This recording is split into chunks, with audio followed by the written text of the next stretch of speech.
सभी किसान भाइयों को नमस्कार। स्वागत है हमारे इस फेसबुक लाइव सेशन सीरीज में। आज लगभग ये 5वां हफ्ता हो रहा है और विगत 4 हफ्तों से हम ये लाइव सेशन आप सभी के बीच ला रहे हैं, रूबरू हो रहे हैं और प्रतिदिन किसान भाइयों एवं अन्नदाताओं के लिए एक नए विशेषज्ञ, एक नए विषय के साथ हम आपसे जुड़ते हैं, जानकारी साझा करते हैं और हमारा यही फोकस रहता है, यही हम सुनिश्चित करते हैं कि जो भी जानकारी हम इस चैलेंजिंग सिचुएशन में, इस वैश्विक महामारी के दौरान आपसे साझा कर रहे हैं, आप सभी लोग इससे लाभान्वित होंगे, आप सभी लोगों को इससे फायदा होगा, हमारे किसान भाइयों को इससे फायदा होगा। जैसा कि मैं देख रहा हूं, अभी हमारे लाइव सेशन के दौरान 40 से ज्यादा लोग जुड़ चुके हैं। संदीप नायक जी, परितोष पात्रा, सौरभ शंकर दुबे मध्य प्रदेश से, डॉक्टर सुशील कुमार राय लखनऊ से, जगदीश तेतरवाल जी, डॉक्टर मणिका तोमर जी, शक्ति सिंह डांगी ठाकुर, सभी लोगों ने अपना हार्दिक अभिवादन एवं हमारे एक्सपर्ट को भी आज वो वेलकम कर रहे हैं। सभी लोगों को बहुत बहुत धन्यवाद हमारे साथ लाइव सेशन में जुड़ने के लिए एवं अपनी शुभकामनाएं देने के लिए। रुद्र प्रताप सिंह बीसीएम भी हमारे साथ जुड़ चुके हैं। तो आज का जो हमारा विषय है, ये एक ऐसा विषय है कि यदि साधारण जनमानस, एक आम आदमी अपने शरीर पे, अपने तन पे यदि कपड़े पहन रहा है तो इस फसल को हमें धन्यवाद देना। जी हाँ, आज का जो हमारा विषय है वह कपास की फसल में है। कपास फसल की अधिक उत्पादन हेतु रोग एवं कीट प्रबंधन, ये जो हमारा पूरा सप्ताह है, हमने इसको खास करके थोड़ा सा रोग एवं कीट प्रबंधन पे ज्यादा डेडिकेट किया है। ज्यादा हम इस पूरे सप्ताह में रोग एवं कीट प्रबंधन पे चर्चा करेंगे, क्योंकि ये एक ऐसा विषय है, ये एक ऐसा डोमेन है क्योंकि किसान भाई, हमारे अन्नदाता भाई इस पे अधिकतर बहुत कंफ्यूज रहते हैं, इसमें दिशाहीन हो जाते हैं एवं अच्छी उत्पाद लेने के पश्चात वह ज्यादा से ज्यादा लागत वाली दवाई, ज्यादा से ज्यादा महंगी महंगी दवाइयाँ अधिक मात्रा में, जो संतुलित की हुई मात्रा है, जो कि रिकमेंडेड मात्रा है, उसके अलावा भी वो उसमें डालते रहते हैं। इसी विषय पे आज चर्चा करने के लिए जो आज के हमारे एक्सपर्ट हैं, जो आज के हमारे विशेषज्ञ हैं, उनका तारुफ, उनका इंट्रोडक्शन मैं आपसे करवा देना चाहता हूं। जो आज के हमारे विशेषज्ञ हैं वो विषय वस्तु विशेषज्ञ यानी सब्जेक्ट मैटर स्पेशलिस्ट, कृषि विज्ञान केंद्र भुज, गुजरात, भारतीय कृषि अनुसंधान परिषद काजरी से इनका ताल्लुक है।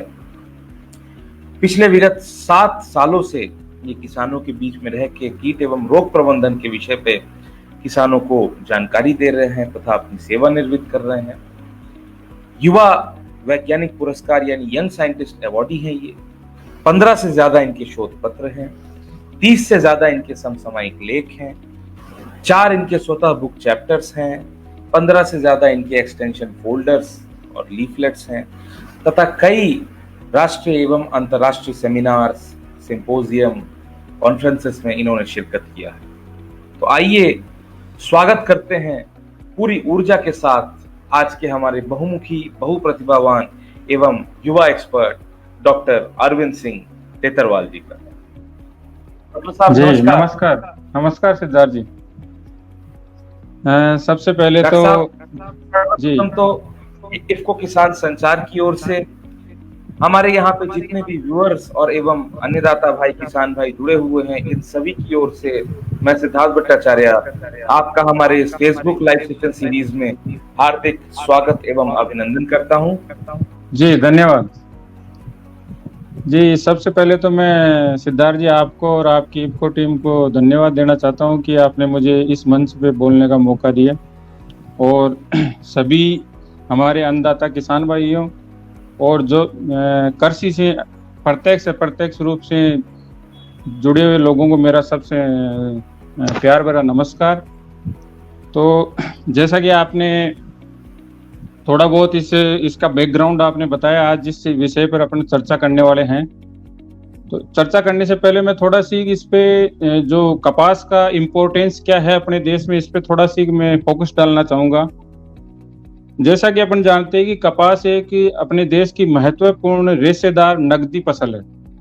मतलब जितना भी वस्त्र उद्योग में जो रॉ मटेरियल है वो उसका मुख्य घटक है कपास, जिसका रेशा वस्त्र उद्योग में काम में लिया जाता है। और इसको देखा जाए तो लगभग 6 मिलियन फार्मर्स इस की जीविकोपार्जन मतलब उनके लाइवलीहुड का ये एक स्रोत है कपास। इसके अलावा 40 से 50 मिलियन लोग इसके व्यापार और प्रसंस्करण से जुड़े हुए हैं, जिनको रोजगार मिलता है। और इसकी इसी महत्वता के लिए इसको सफेद सोना भी कहा जाता है। और 2017-18 के डेटा के हिसाब से देखें तो लगभग 125 लाख हेक्टेयर में कपास की बुआई हुई थी, जिससे 370 लाख टन इसका प्रोडक्शन मिला था। जो कपास कॉटन बेल्स बोलते हैं, उनका 370 लाख टन इसका उत्पादन मिला था। तो आज इस पे और इसका थोड़ा सी मैं ये बताना चाहूँगा कि कपास अपने देश में कहाँ कहाँ होती है। इसको 3 जोन में बांटा गया है। मुख्यतः उत्तरी भारत में हरियाणा, पंजाब और राजस्थान में कपास की बुआई होती है। और मध्य भारत में मध्य प्रदेश, गुजरात और महाराष्ट्र में इसकी बुआई होती है। और दक्षिणी भारत में कर्नाटका, आंध्र प्रदेश, तेलुगु, तमिलनाडु, ये मुख्य मतलब इसके उपजाऊ राज्य हैं। तो अभी आगे बढ़ने से पहले थोड़ा सी मैं कपास में लगने वाले नासी जीव, कीटों और रोगों के बारे में थोड़ा सी संक्षेप में बताना चाहूँगा कि लगभग 50 से 60%, कई बार तो इससे भी ज़्यादा मतलब ये नासी कीट और रोगों से कपास में नुकसान होता है। बहुत सारे फैक्टर्स ऐसे हैं जो मतलब कपास के उत्पादन को प्रभावित करते हैं। उनमें से नासी कीट और बीमारियां एक मुख्य कारक है। तो वैसे तो बीटी कपास आज लगभग 90% एरिया बीटी कपास के अंडर में है, पर फिर भी बीटी कपास में पिछले 4-5 साल से वापस जैसे गुलाबी सुंडी का अटैक देखने को मिला है, काफी उससे नुकसान देखने को मिला है। तो इसके लिए अपने को क्या करना है, क्या नहीं करना है, जैसे आज इस कोविड महामारी के दौर पे अपन सब बातें करते हैं कि इम्यूनिटी कैसे बढ़ाई जाए। तो इम्यूनिटी बढ़ाने के लिए अपने को सबसे पहले तो कोई भी कपास ही क्या दूसरी फसलों पे भी आईपीएम पे जाना पड़ेगा, इंटीग्रेटेड पेस्ट मैनेजमेंट, एकीकृत नासी जीव प्रबंधन। इसी से हम जो जहर जो यूज किया जा रहा है आज के समय में, मैं तो इन दवाइयों को, रासायनिक कीटों को जहर ही बोलता हूँ, क्योंकि जो जहर आज इस हमारी भारतीय कृषि में जितना हम इस पे डिपेंडेंट हो गए, तो ये एक बहुत ही आने वाले समय के लिए एक चुनौतीपूर्ण बात है। तो मैं आज के सेशन में इसी पे चर्चा करूंगा कि कैसे हम ज्यादा से ज्यादा मतलब इस जहर को कम करने की कोशिश करें और दूसरे तरीकों से मतलब जो नासी जीव कीट है, बीमारियां हैं, उनको उनसे बचा जा सके। जी सिद्धार्थ। जी डॉक्टर साहब, आपने बड़े ही जो है विस्तृत तौर पे और बड़े ही प्रखर रूप से आपने एक बात पे स्ट्रेस कही कि भारत में आज जितनी भी फसलों का उपज किसान भाई ले रहे हैं, अपनी फसलों में कृषि संबंधित कार्य कर रहे हैं, जो आपने बड़ा ही स्ट्रॉन्ग लफ्ज कहा जहर। जी हाँ, ये एक ऐसी चीज हो गई है जिसपे किसान भाई इतने ज्यादा डिपेंडेंट हो चुके हैं, जितने ज्यादा निर्भर हो चुके हैं कि उन्हें दवाई के अलावा ये एक तरह से नशा हो चुका है। पौधों के लिए, फसलों के लिए एक नशे की तरह से किसान भाई हमारे इस पे डाल रहे हैं। और इस पे बहुत ज्यादा इम्पोर्टेंट है, बहुत ज्यादा जरूरी है कि हम किसान भाइयों को बताएं कि दवा उतनी ही लें जितनी भूख हो या फिर जितनी उसको जरूरत हो। डॉक्टर मणिका तोमर ने आपको कहा है डूइंग ग्रेट सर्विस। धन्यवाद डॉक्टर साहिबा, आप हमारे साथ, आपने हमारे साथ पहले भी आपने शिरकत किया एवं आपने भी कई रोचक जानकारी दी। शक्ति सिंह डांगी ठाकुर मध्य प्रदेश से हमारे एक प्रगतिशील किसान भाई हैं, वो भी आपको अभिवादन कर रहे हैं। रुद्र प्रताप सिंह बिसेन, दया श्रीवास्तव जी, निशा चौधरी, मोनालिसा भट्टाचार्य, दिव्येंदु पॉल बंगाल से, जगदीश टेटरवाल, अम्बरीश सिंह यादव उपकार Uttar Pradesh council of agriculture research और एवं डॉक्टर सुशील कुमार राय लखनऊ से। इन सभी व्यूअर्स ने आपका बहुत बहुत अभिवादन एवं आपको धन्यवाद किया है। तो बढ़ते हैं हमारे अगले सेगमेंट की ओर। आपने बड़े ही अच्छे से इंट्रोडक्शन दिया और आपने एक प्रमुख बिंदु बताया कि लगभग 6 करोड़ किसानों का जीविकोपार्जन यानी लाइवलीहुड, सस्टेनेबिलिटी लाइवलीहुड इस कपास फसल तथा इसको सफेद सोना कहा जाता है। डॉक्टर साहब, क्योंकि आज हम रोग एवं कीटों के बारे में बात कर रहे हैं, सर्वप्रथम मैं चाहूंगा आप हमारे किसान भाइयों को मार्गदर्शन करें कि कपास की फसल में मुख्य कौन कौन से कीट लगते हैं, तथा किसान भाई खेतीय स्तर में अपने ही स्तर में इसको किस तरह से पहचान सकते हैं। Over to you. जी जी, कपास में देखा जाए तो वैसे तो कपास में लगभग 1100 प्रजातियों के कीटों की खोज की जा चुकी है, पर मुख्यतः 10 से 15 कीट ऐसे हैं जो मेजर, मतलब जो मुख्य कीट इसके हैं जो इसको ज्यादा नुकसान पहुंचाते हैं। तो आज मैं उसी के बारे में थोड़ी चर्चा करूंगा। तो इसमें कीट ये 3 कैटेगरी से इसको 3 चरणों में इसको नुकसान पहुंचाते हैं। एक कीट होते हैं इसमें रस चूसक कीट। रस चूसक कीट में कौन कौन से कीट होते हैं? पहला होता है इसमें हरा तेला, जिसको जेसिड भी बोलते हैं। ये एक ऐसा कीट है कि ये मतलब पत्ती के नीचे बैठा रहता है और इसका कपास का रस, पत्तियों से रस चूसता है, और रस चूसते समय एक ऐसा विषैला पदार्थ इसमें पौधे में छोड़ता है जिससे होपर बर्न के सिम्टम्स पौधे में दिखाई देने लगते हैं, पौधा सूखने लगता है एकदम से। और इसके अलावा चेपा है, जो हम सब जानते हैं कि जिसको एफिड बोलते हैं, मोइला बोलते हैं, और सफेद मक्खी है, मीलीबग है, थ्रिप्स है। ये ऐसे 4-5 कीट है जो पौधे को इनकी नुकसान करने की प्रकृति एक जैसी होती है। ये पौधे का रस चूस के उसको धीरे धीरे पौधा छोटा होने लग जाता है, उसकी आकृति विकृत आकृति होने लगती है पौधे की। जैसे मीलीबग का अटैक ज्यादा हो जाता है तो उसकी झाड़ी नुमा ग्रोथ हो जाती है। तो धीरे धीरे फिर पौधा पीला पड़ के ज्यादा इनका जब प्रकोप होता है तो पौधा बिल्कुल सूख जाता है। और इनका एक अप्रत्यक्ष रूप से और इनमें कपास में नुकसान होता है। प्रत्यक्ष रूप से तो ये रस चूस के नुकसान करते हैं। दूसरा अप्रत्यक्ष रूप से क्या होता है कि एक थ्रिप्स को छोड़ के बाकी 4 जो मैंने ये रस चूसक कीट बताए, ये एक तरह का मधु रस स्रावित करते हैं, जिसको हनी ड्यू भी बोलते हैं। तो ये हनी ड्यू एक मीठा, मतलब मधु जैसा रस होता है, तो इसके ऊपर फंगस डेवलप हो जाती है धीरे धीरे, जिसको सूटी मोल्ड फंगस बोलते हैं। कवक जो इस पे धीरे धीरे विकसित होती है, और वो ज्यादा से ज्यादा विकसित होकर कई बार पूरी पत्ती पे फैल जाती है। इससे पौधे को जैसे भोजन बनाने के लिए प्रकाश संश्लेषण की क्रिया होती है, उसमें बाधा आती है। तो कई बार इन कीटों की वजह से फसल में 30 से 40% तक का नुकसान अकेले तेला, जैसे हरा तेला, इससे कम से कम 30 से 40% नुकसान अकेले इस कीट से देखा जा सकता है। और बहुत माइन्यूट साइज के कीट होते हैं, पर बहुत ज्यादा मात्रा में कई बार नुकसान कर सकते हैं। तो ये रस चूसक कीटों की बात हो गई। इसके अलावा सफेद मक्खी जो कीट है, ये एक तरह इसमें कपास में एक वायरस को फैलाने का काम और करता है, जिसको कॉटन लीफ कर्ल वायरस बोलते हैं। तो ये अप्रत्यक्ष रूप से एक ये नुकसान और इसका होता है, बीमारी फैलाने का काम और करता है।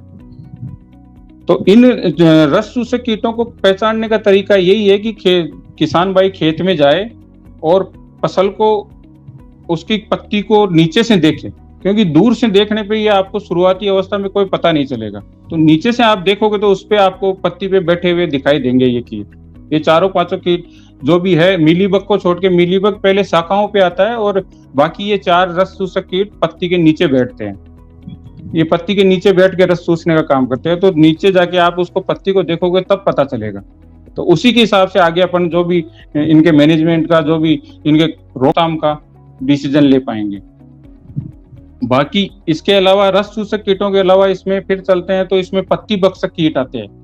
पत्ती बक्सक कीटों में इसमें 3-4 तरह के पत्ती बक्सक कीट आते हैं, जिसमें एक ग्रे विविल होता है, जो दूसर कलर का एक विविल बोलते हैं उसको, जो घुण बोलते हैं, दूसर कलर का होता है। ये पत्तियों को काट के खाता है। इसके अलावा इसमें एक पत्ती मोड़क कीट लगता है। ये पत्ती मोड़क कीट पहले पत्ती को खुरच के उसको चबाता है, फिर उसको फोल्ड करता है और उसके सिरों को खाता है, और फोल्ड करके उसी में अंदर ही अंडे देता है, जो भी है। और इसके अलावा इसमें एक स्पोडोप्टेरा लिटोरा जो कीट है, जिसको तंबाकू की सुंडी भी बोलते हैं, उसका भी प्रकोप देखा जाता है। कई बार इसका ज्यादा प्रकोप होता है तो पूरे पौधे की पत्तियां ये खा जाता है। तो ये कुछ पत्ती बक्सक कीट है। बाकी इसमें 3 बोलवर्म लगते हैं। बोलवर्म का मतलब है कि गुल्लर, जो इसका फ्रूट होता है कपास का, उसको गुल्लर बोलते हैं। उसमें 3 बोलवर्म मुख्यतः नुकसान पहुंचाते हैं। इनमें पहला है गुलाबी सुंडी। ये गुलाबी सुंडी पहले जब पौधा फ्लोरिंग स्टेज पे, पुष्पन अवस्था पे होता है, जब उसमें पौधे में फूल रहते हैं, उस टाइम पहले फूल पे अटैक करता है और फूल को रोजेट शेप का बना देता है, मतलब गुलाब की पंखड़ी जैसा बना देता है। पूरा फूल ठीक से खुल भी नहीं पाता है, तो उसको नुकसान करता है। फिर ये उसमें गुल्लर बनने के बाद में गुल्लर के अंदर घुस के नुकसान करता है। तो अंदर घुस के उसको बीज को भी खाता है, और बीज को 2 बीजों को एक साथ खाने से उनको डबल सीड प्रॉब्लम, मतलब 2 बीजों को जोड़ने की ये इसमें समस्या पैदा करता है। और उसमें ज्यादा नुकसान करने से इसमें क्या होता है, कई बार की जो नुकसान तो होता है, बाकी जो बचा कुचा रेशा है वो भी, उसकी क्वालिटी भी खराब हो जाती है। और इसमें एक धब्बेदार सुंडी लगती है, जिसको स्पॉटेड बोलवर्म भी बोलते हैं। ये धब्बेदार सुंडी कपास में जब कपास 3 सप्ताह पुरानी होती है, उसी टाइम इसका प्रकोप देखने को मिल जाता है कई बार। अब ये सुंडी पहले कपास का जो शीर्ष भाग होता है, पौधे का जो शीर्ष भाग होता है, उसके अंदर ये जो मुख्य जो तना होता है, शीर्ष तना होता है, उसके अंदर घुस के उसको पूरा खा जाती है। तो उसमें डेड टाइप का बना देती है, उसको बिल्कुल मार देती है, पौधा ऊपर वृद्धि नहीं कर पाता है। तो पहले तो ये उसको शीर्ष भाग को खाती है, पत्तियों को भी खाती है। फिर बाद में जैसे ही उसमें गुल्लर बनने लगते हैं, तो गुल्लर के अंदर घुस के उसको नुकसान पहुंचाती है। और एक सुंडी एक से ज्यादा गुल्लर को नुकसान पहुंचा सकती है। और इसके अलावा फिर एक अमेरिकन सुंडी बोलते हैं, उसका प्रकोप इसमें देखने को मिलता है। अमेरिकन सुंडी का सीधा सी की पहचानने का ये है कि ये अमेरिकन सुंडी की एक अलग ही इसका लक्षण है कि ये गुल्लर में पहले तो पौधे की पत्तियों को खाती है, फिर गुल्लर बनने के बाद में गुल्लर में अटैक करती है। तो गुल्लर में एक बड़ा मतलब बिल्कुल गोल छिद्र बनाती है, और छिद्र से आधा ये अंदर रह के पूरा उसको नुकसान पहुंचाती है, और आधा ये बाहर लटकी हुई रहती है। तो ये ऐसे इसमें 3 बोलवर्म पाए जाते हैं, और रस चूसक कीट होते हैं, और 3-4 जो पत्ती बक्सक कीट मैंने आपको बताए, उनका नुकसान होता है। तो इस प्रकार से ये मुख्य कीटों के बारे में आपको मैंने बताया। इनके आगे पूरा इनके एकीकृत प्रबंधन के बारे में बात करेंगे। जी सिद्धार्थ। जी डॉक्टर साहब, आपने बड़े विस्तृत रूप से बताया किस तरह से ये रस चूसक कीट हैं तथा ये पत्ती भक्षक कीट है, और खास करके जो सुंडियां हैं, जो सबसे ज्यादा आर्थिक क्षति मेरे ख्याल से कपास में ये जो सुंडियों का ही पड़ता है। और किसान भाई खास करके जो गुलाबी सुंडी है, इसको लेके काफी परेशान होते हैं।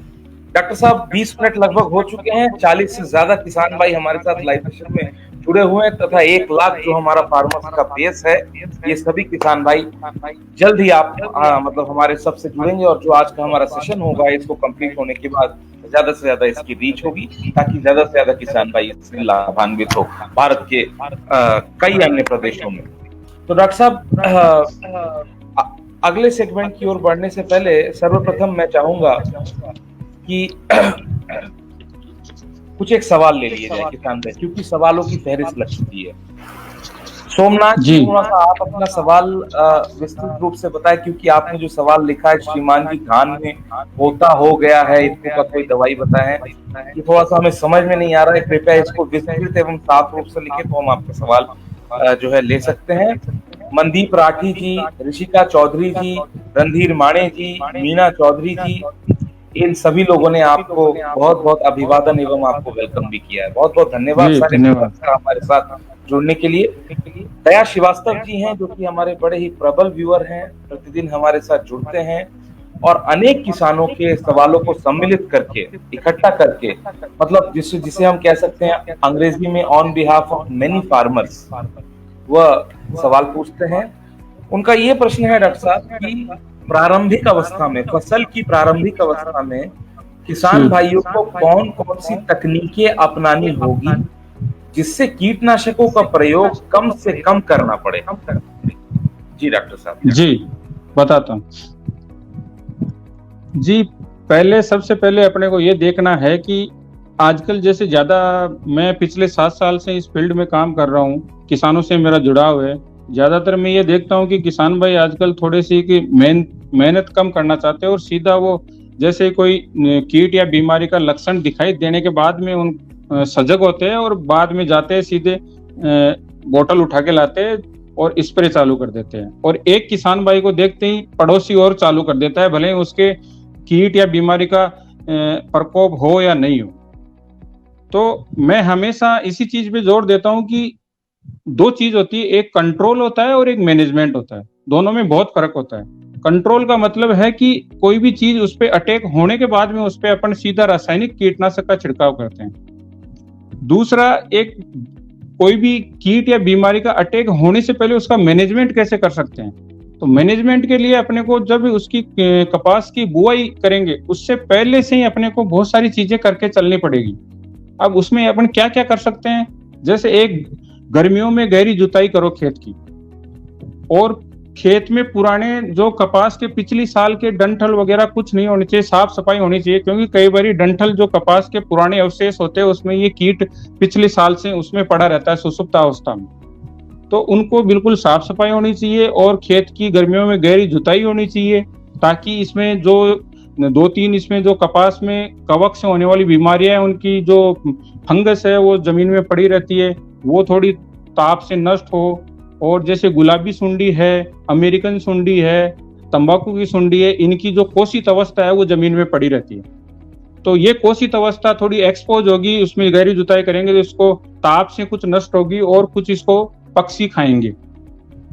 तो ये जो गहरी जुताई गर्मियों में करना एक बहुत जरूरी है कीट और बीमारियों के लिए। ये अकेली कपास में नहीं, कोई भी पाक ले लो, कोई भी फसल ले लो, सब में गर्मियों में गहरी जुताई होना जरूरी है फसल बुआई से पहले। फिर अपने बात आती है कि इसमें जैसे गोबर की खाद डालते हैं, तो गोबर की खाद डालने का मतलब ये है कि यदि वो बिल्कुल सड़ी हुई होगी तो वो एक तरह से अच्छी खाद मानी जाती है। यदि सड़ी हुई होगी तो उसमें पौधे में रोग बीमारियां भी कम लगेगी और पौधे को अच्छा पोषक तत्व भी मिलेंगे। पर कई बार क्या होता है कि ज्यादातर किसान भाई, जैसे मैं तो यहाँ का एरिया में देखता हूँ, वो उसके हिसाब से मेरा अनुभव है, तो मैं बता रहा हूँ कि बहुत सारे लोग बिना सड़ी हुई खाद उसमें खेत में डाल देते हैं, कच्ची खाद खेत में डालते हैं। तो उससे क्या है कि ये जितनी भी जमीन जन्य कवक जन्य जो बीमारियां हैं और जमीन वाले जैसे कीट है कई सारे, जैसे दीमक है और भी कई सारे कीट जैसे जमीन में पौधे को जड़ों को काटते हैं, इनका प्रकोप बहुत ज्यादा बढ़ जाता है। तो हमेशा खाद जो गोबर की खाद है वो हमेशा सड़ी हुई खाद डाले, और हो सके तो बुआई से पहले खेत में कुछ दिन पहले ये जो अपने नीम खोल आती है, नीम केक जो आती है, नीम की खड़ी जो आती है, इसको 2.5 टन प्रति हेक्टेयर के हिसाब से खेत में डाल सकते हैं। जिस खेत में जमीन जन्य बीमारियों का प्रकोप ज्यादा है उसमें तो ये जरूर डालनी चाहिए। फिर इसमें अपने जब बुआई का टाइम आता है तो फसल में बुआई के समय उसमें बीजोपचार बहुत जरूरी है। ये एक आईपीएम का मुख्य घटक है कि अब इसमें किसान भाई सोचते हैं कई बार कि बीजोपचार करने से क्या हो जाएगा, पर जैसे मैं कपास की बात करूं तो कपास में बीजोपचार 2 चीजों के लिए बीजोपचार कर सकते हैं। इसमें जो एक तो जो सूखने में पौधे सूखने वाली बीमारी लगती है जिसको विल्ट बोलते हैं, दूसरा इसमें एक जड़ गलन रोग लगता है, और बाकी जो रस चूसक कीट जिनकी मैंने अभी बात की उनके लिए बीजोपचार कर सकते हैं। तो बीजोपचार करना किससे है, जो मैंने बीमारियां बताई इनके लिए अपने एक ट्राइकोडर्मा नाम की एक मतलब कवक ही आती है एक तरह से, वो भी फंगस ही होती है, पर ये फंगस बीमारी फैलाने वाली फंगस को खत्म करती है। तो इस ट्राइकोडर्मा का पहले से मिट्टी में इसको डाल सकते हैं, अपनी जमीन में इसको डाल सकते हैं, जमीन को स्वस्थ बनाने के लिए। जमीन में ऑलरेडी इसको जैसे कम से कम 5 केजी ट्राइकोडर्मा 1 हेक्टेयर के हिसाब से इसको सड़ी हुई 25 केजी सड़ी हुई गोबर की खाद में इसको मिला के पहले से खेत में डालेंगे तो ये आगे आने वाली बीमारियों की रोकथाम के लिए बहुत अच्छा रहेगा। दूसरा, इसमें बीजोपचार के लिए जैसे इमिडाक्लोप्रिड है जिसका एक 70WS वाली फॉर्मुलेशन आती है जिसको ग्वाचो के नाम से भी जाना जाता है, एक थियामेथोक्साम है 30FS, इनका 10 ग्राम या 10 ml प्रति किलो बियारण के हिसाब से बुआई से पहले बीजोपचार करना जरूरी है। तो बीजोपचार यदि किसान भाई दोनों चीज का करना है चाहे तो पहले उसको जीवाणुनाशक जो कीटनाशक मैंने ये दो दवाइयां बताई इमिडाक्लोप्रिड और थियामेथोक्साम इनका करे और इसके बाद में बुआई के समय 2-3 घंटे पहले ट्राइकोडर्मा का बीजोपचार करके उसको बुआई कर सकते हैं।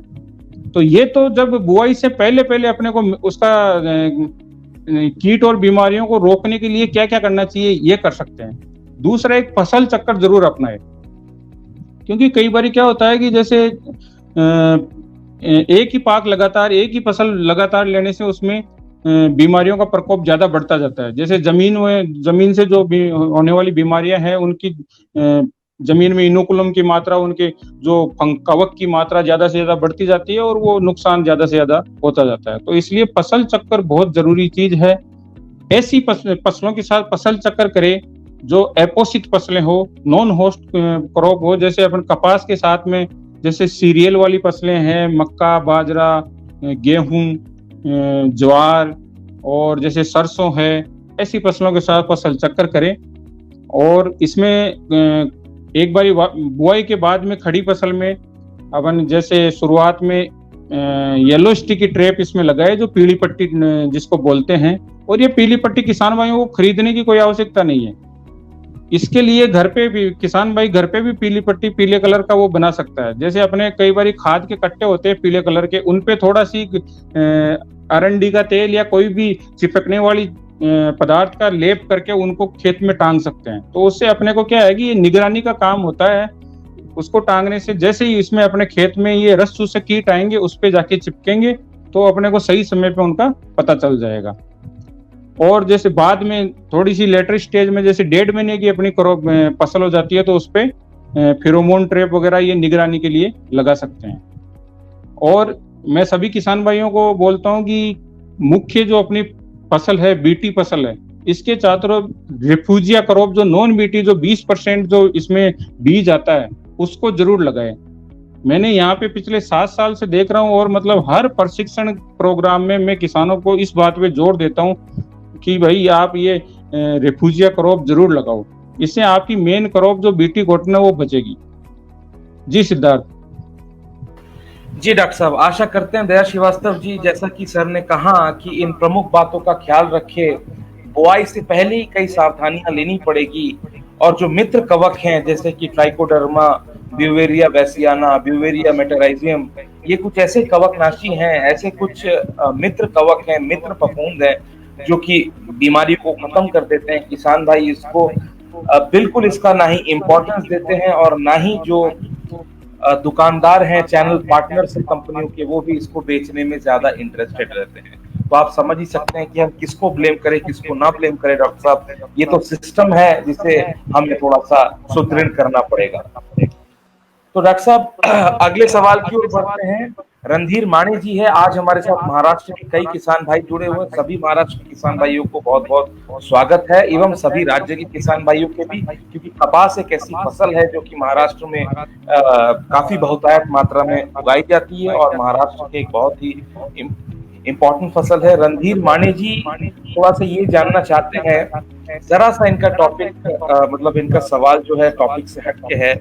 इन्होंने मक्के पे कुछ पूछ लिया। इन्होंने ये पूछ रहे हैं कि इनकी मेस की फसल में लीफ बोरर यानी हेलियोथिस का इफेक्ट कर गया है। तो जरा इस पे इनको कुछ जो है सॉल्यूशन बता दें।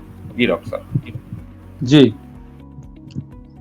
जी इसमें मक्का में एक जो अमेरिकन सुंडी है इसका भी प्रकोप होता है, पर ये बाद में जब इसमें मक्का में अपना भुट्टा बनता है तो उसमें उसको खा के नुकसान करती है। और इसमें कई पिछले 2 साल से मक्का में ये भी देखा जा रहा है कि एक फॉल आर्मीवर्म नाम का एक इसमें कीट आ रहा है, उसका काफी नुकसान देखने को मिला है। तो इसके लिए जैसे मैंने अभी काफी सारी बातें बताई वो इस चीज पे भी लागू होती है कि इन कीटों के जो कोशित अवस्था है वो मिट्टी में रहती है। तो पहले तो जो अपने को सबसे पहले तो मिट्टी की जो गहरी जुताई गर्मियों में वो तो करना बहुत जरूरी है। दूसरा फिर इसमें जैसे खड़ी फसल में यदि ये प्रॉब्लम आती है तो शुरुआत में जैसे इसमें एक तो बॉर्डर पे जो आपकी मक्का के जो मक्का फसल है उसके बॉर्डर के चारों तरफ एक नेपियर ग्रास आती है, नेपियर घास बोलते हैं, उसको लगा सकते हैं। वो एक ट्रैप क्रॉप का काम करती है। और इसमें शुरुआती अवस्था में यदि थोड़ा बहुत नुकसान देखने को मिलता है तो उस टाइम ऊपर से जो वर्ल्ड इसका जो पत्तियां खुलती है वहां पे सूखी रेत थोड़ी उसमें डाल सकते हैं ताकि उसमें ज्यादा नुकसान नहीं हो। और इसमें जैसे शुरुआत की अवस्था में यदि नुकसान कम है तो नीम ऑयल 5 ml प्रति लीटर या NSKE निम्बोली का अर्क होता है उसका 5% के हिसाब से इसमें अपन स्प्रे कर सकते हैं। और यदि बहुत ज्यादा इसमें फिर बाद में यदि ज्यादा नुकसान देखने को मिलता है तो कोई भी कीटनाशक पे अपन जा सकते हैं। और कीटनाशक के जैसे कि मैंने बताया अभी ये क्लोरेट टेट्रानिलिप्लोर है और स्पाइनोसेड है, तो ऐसे कई सारे जो नए मॉलिक्यूल है उनका अपने को अब छिड़काव करना पड़ेगा। क्योंकि जैसा कि हम पिछले महीने हमने आप लोगों को भी ज्ञात होगा कि गवर्नमेंट अब लगभग 27 पेस्टिसाइड को बंद करने जा रही है। तो जितने भी अभी जो कपास या जो दूसरी पाक है उनमें ये पेस्टिसाइड अपने जो चलन में है ये सब बंद होने वाले हैं। तो अपने को दूसरी चीजों पे जाना पड़ेगा थोड़ा। और इसके लिए एक ट्राइकोग्रामा एग पैरासिटोइड होता है, तो उसका भी अपन जहाँ कहीं से आपको अवेलेबल मिले तो ये भी अपन इसमें उसका छिड़का उसका कार्ड वो लगा सकते हैं, ट्राइको कार्ड लगा सकते हैं। वो एक बहुत ही अच्छा मतलब एग पैरासिटोइड है जो इसके कीट के अंडों को नुकसान पहुंचाता है। तो ये सारी चीजें कर सकते हैं। जी सिद्धार्थ। जी डॉक्टर साहब, आशा करते हैं रणधीर माने जी जैसा कि सर ने बोला कि ये सारे जो नियंत्रण हैं, ये सारे जो मैनेजमेंट प्रैक्टिसेस है, प्रबंधन के जो है प्रैक्टिसेस हैं, यदि आप इनको अपनाएंगे।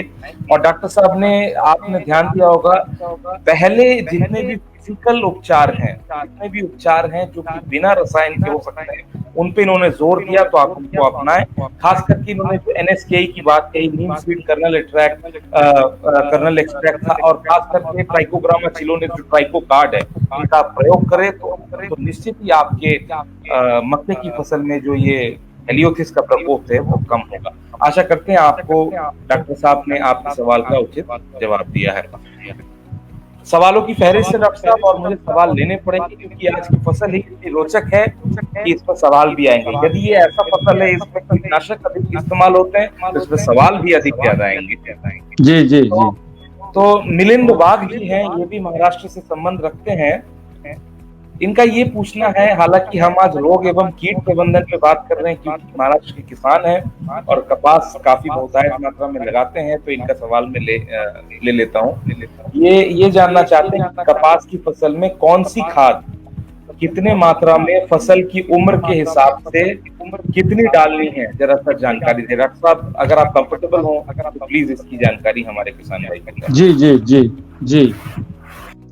देखिए, खाद का ऐसा है कि खाद अपने देसी कपास के लिए जो अलग रिकमेंडेशन है खाद की डालने की, और बीटी कपास के लिए अलग है। बीटी कपास में थोड़ा ज्यादा मात्रा काम में लेनी पड़ती है।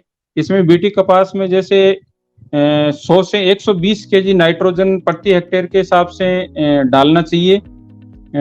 और दूसरा इसमें दूसरे पोषक तत्व जैसे फास्फोरस है, पोटास है, वो 50 केजी प्रति हेक्टेयर के हिसाब से इसमें डालनी चाहिए। पर अभी कई बार जैसे देखा जाता है कि कपास में ज्यादातर किसान भाई पहले DAP डालते हैं और फिर बाद में यूरिया का बार बार छिड़काव करते रहते हैं। तो ये चीज गलत है, क्योंकि यूरिया का इसमें संतुलित पोषण नहीं होगा कपास में। तो यूरिया का ज्यादा छिड़काव करने से क्या होगा कि जितने भी रस चूसक कीट है उनका प्रकोप ज्यादा बढ़ेगा, बीमारियों का प्रकोप ज्यादा बढ़ेगा। तो अकेले यूरिया पे अपने को ज्यादा डिपेंड नहीं होना है। और जो भी पोषक तत्व है अपने को उसमें डालने हैं, खाद डालनी है, उससे पहले आप बुआई से पहले एक बारी मिट्टी की चकासनी जरूर करवाएं अपने खेत की। कम से कम 3 साल में एक बारी मिट्टी की चकासनी करवाएं। चकासनी का मतलब उसकी जांच करवाएं। मैं कई बारी मेरे गुजराती वर्ड निकलते हैं, तो ये मिट्टी की जांच से पता चलेगा कि अपने खेत में कितने पोषक तत्वों की कितनी मात्रा किस मात्रा में अवेलेबल उपलब्ध है, कौन सा पोषक तत्व ज्यादा कम है, कौन सा ज्यादा है। तो उस हिसाब से अपन पोषक तत्व इसमें डालें, संतुलित पोषण करें। और एनपीके के अलावा अपने को इसमें सल्फर भी डालना होगा, जिंक भी डालना होगा, फेरस भी डालना होगा, बोरोन भी डालना होगा। तो ये जिंक सल्फेट आता है, फेरस सल्फेट आता है, इनका भी उसमें उपयोग करें। ये 20 से 25 केजी प्रति हेक्टेयर के हिसाब से ये खाद आप इसमें डाल सकते हो। मैग्नीशियम सल्फेट है वो भी जरूर इसमें डालें, क्योंकि कई बार बाद में देखते हैं कि कपास के पत्तों पे पत्ते लाल होने लग जाते हैं। तो उसको कई बार किसान भाई सोचते हैं कि ये मेरे बीमारी आ गई कोई, बहुत ज्यादा मात्रा में पत्ते लाल रंग के हो जाते हैं। तो वो एक तरह की बीमारी नहीं है, वो पोषक तत्वों की संतुलित मात्रा नहीं होने के कारण उसके सिम्टम्स, उसके लक्षण दिखाई देने लगते हैं। तो उसमें कई बार फिर ऊपर से भी छिड़काव भी कर सकते हैं। जैसे मैग्नीशियम सल्फेट है, उसका 2% मैग्नीशियम सल्फेट प्लस 1% यूरिया, इनका घोल बना के ऊपर से 40 से 50 दिन की जब अपनी फसल हो जाती है उस टाइम एक छिड़काव करें, और एक बार फिर 70 से 80 दिन की फसल हो जाती है तब छिड़काव कर सकते हैं। तो ऐसा है कि जब ये पूरे सारे एक पौधे को कम से कम 17 पोषक तत्वों की उपलब्ध जरूर मतलब आवश्यकता होती है। तो उसके लिए अपने को पहले मिट्टी की जांच करवाए कम से कम 3 साल में अपने खेत की, और उस हिसाब से पोषण करें, न कि डीएपी और यूरिया पे डिपेंड रहे पूरे। ज्यादा यूरिया डालोगे तो इसमें कीट और बीमारियों की ज्यादा समस्या आएगी। तो यूरिया, ये एनपीके के अलावा अपने को जो माइक्रो न्यूट्रिएंट है इन पे भी ध्यान देना पड़ेगा। तो ये zinc sulphate, ferrous sulphate, magnesium sulphate, ये भी आप खेत में डाल सकते हो 20 से 25 किलो प्रति हेक्टेयर के हिसाब। जी सिद्धार्थ। जी डॉक्टर साहब, आशा करते हैं मिलिंद वाघ जी, जैसा कि डॉक्टर साहब ने कहा, जितनी मात्रा में एनपीके, यूरिया, डीएपी, खास करके जो सूक्ष्म अन्य द्रव्य जिसे हम कहते हैं, सूक्ष्म तत्व माइक्रोन्यूट्रिएंट्स कैसे हैं, उनका बहुत महत्व है। क्योंकि आज के समय में फसल की उत्पादन नहीं परंतु उसकी गुणवत्ता, यानी क्वांटिटी नहीं क्वालिटी दैट मैटर्स। और किसी फसल में क्वालिटी लाने के लिए, गुणवत्ता लाने के लिए ये जो सूक्ष्म तत्व हैं इनका प्रयोग करना भी आवश्यक है। आशा करते हैं मिलिंद जी आपको आपके सवाल का उचित जवाब मिल गया। रामेश्वर शर्मा जी राजस्थान से, मोहित खुराना हरियाणा से, शोएब खान जी, इन सभी लोगों ने आपका बहुत हार्दिक स्वागत एवं अभिवादन किया है। सारे व्यूअर्स का भी बहुत बहुत धन्यवाद हमारे साथ लाइव सेशन में जुड़ने के लिए। चिराग कलस्यान जी जो है वो पूछ रहे हैं कि ड्रैगन फ्रूट क्या नॉर्थ इंडिया में ग्रो कर सकते हैं। चिराग जी हमारे साथ इस पेज में जुड़े रहे हैं और इस सेशन के बाद इस सवाल का उत्तर हम आपको जरूर देंगे, क्योंकि हमारा आज का सेशन रोग एवं कीट प्रबंधन पे है, तो ये सवाल शायद मैं हमारे एक्सपर्ट के बीच नहीं उठा पाऊंगा। तो डॉक्टर साहब 38 मिनट हो चुके हैं, सवालों की तो लंबी फहरिस्त है, परंतु हमें अपने अगले सेगमेंट की ओर भी बढ़ना पड़ेगा। अब आइए बढ़ते हैं। आपने कीटों के बारे में कहा, अब मैं चाहूंगा आप थोड़ा सा मार्गदर्शन करें।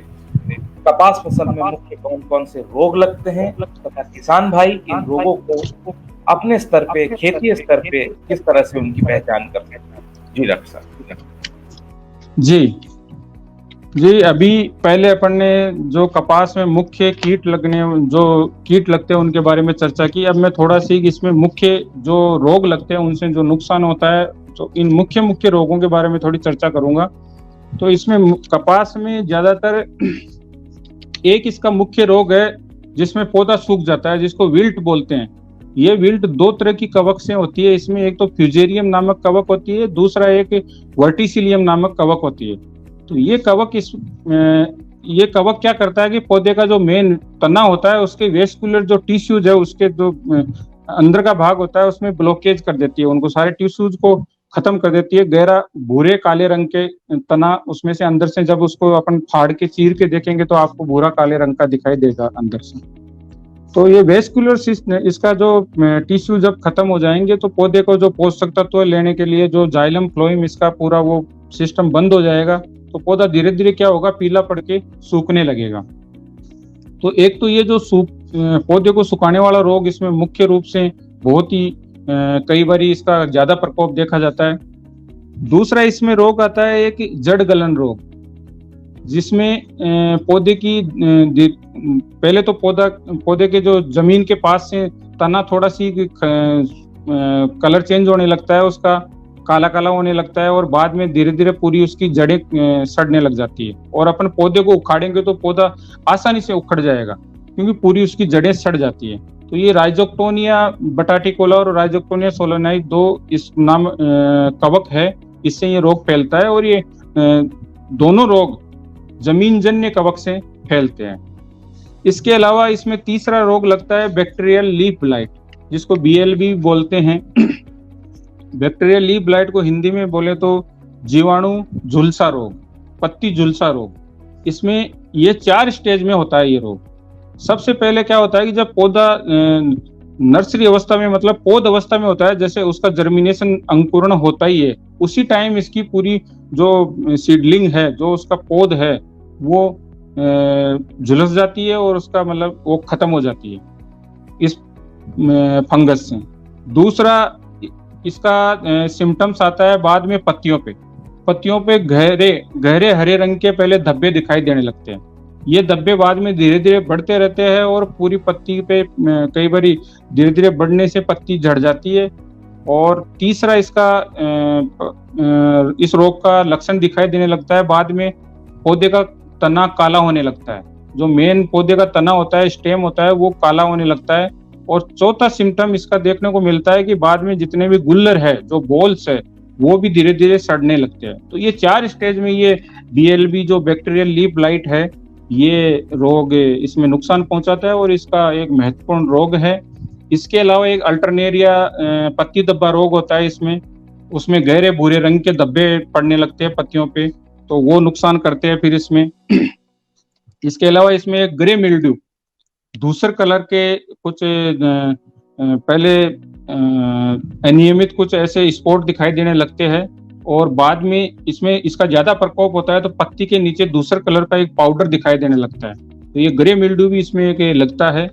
और इसके अलावा एक इसमें cotton leaf curl virus disease, ये एक वायरस से होने वाली बीमारी होती है जिसको सफेद मक्खी एक पौधे से दूसरे पौधे में फैलाने का काम करती है।